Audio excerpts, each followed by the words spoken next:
Okay, so round three of the Champions Cup. Going to see teams going through at this stage and teams being eliminated as well.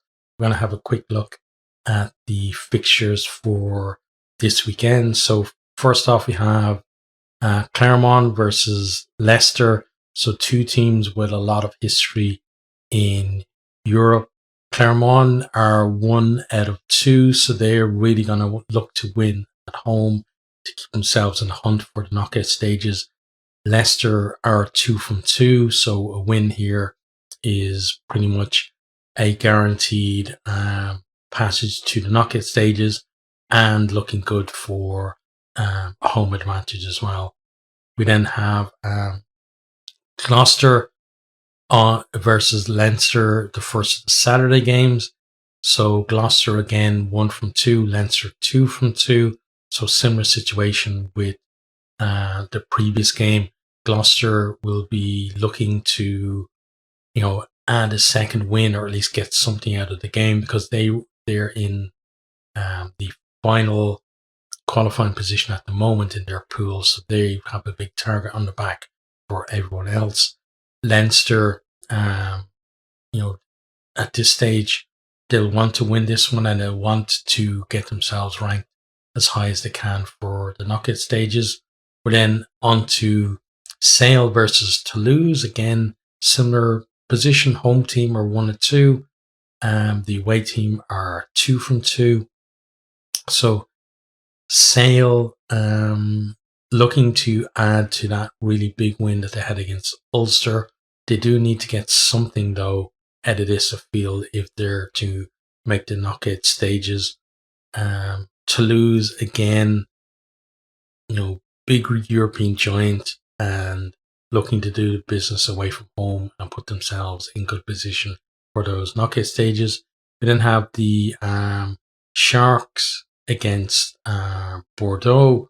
So Sharks definitely going to want to get a win here. They sent a weakened side to Connacht in the URC in order that the first team could stay at home and prepare for this. They really are, focusing on this a lot. Bordeaux, one of the teams that potentially could go out if they lose this one. So it's going to be interesting to see if it's going to be a blowout to the Sharks or not on for that one. We then have Munster versus Northampton Saints. So these two teams have a lot of history between them in this competition down through the years.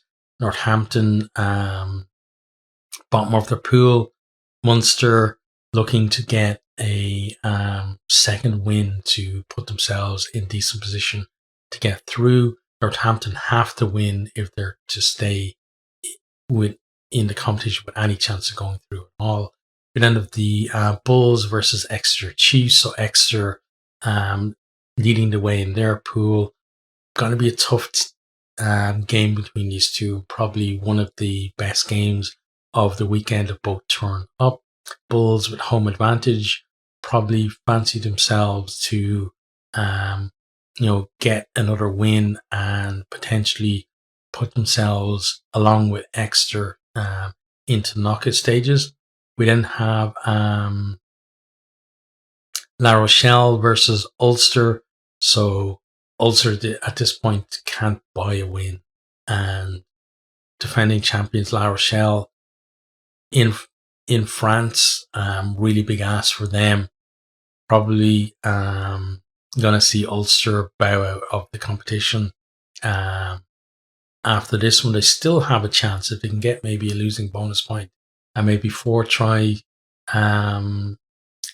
bonus point as well, but they haven't been in the form to produce that. So it's going to be really something special from them if they keep their Champions Cup hopes alive in this one. We then have, Saracens, yeah. Saracens versus Lyon. So Saracens, another big European team, leading away in their pool. Lyon, not doing that great. So potentially going to be Saracens just rubber stamping their progress to the knockout stages with that one. Then of Ospreys, the only Welsh team against Montpellier. So with this one, I feel like the winner of this game is going to progress to knockout stages, but we probably won't see both teams in there because things are pretty tight, and these two teams are pretty neck and neck at the minute. So the win in this game is going to be very important. We then have London Irish, who are doing pretty poorly against the Stormers. Stormers probably fancy themselves to win this one away from home. Irish, again, another team who basically need to win or they're out at this point. We then have Castra versus Edinburgh. Edinburgh, it's going to be difficult for them to go away to France and win. But, if they can do it, they're probably going to be in a really good position to continue on to the knockout stages. And it would be a statement win from them. Castres aren't really in a great position themselves, but probably would fancy themselves to win at home and maybe then go into the final round with a chance to put themselves through. And then finally then Racing versus Harlequins. So Racing not doing all that well in this season competition so far. Harlequins have picked up the one win. Again, it looks like one of those ones where the winner of this game might get themselves through to knockout stages, but we mightn't see both teams actually making an appearance there.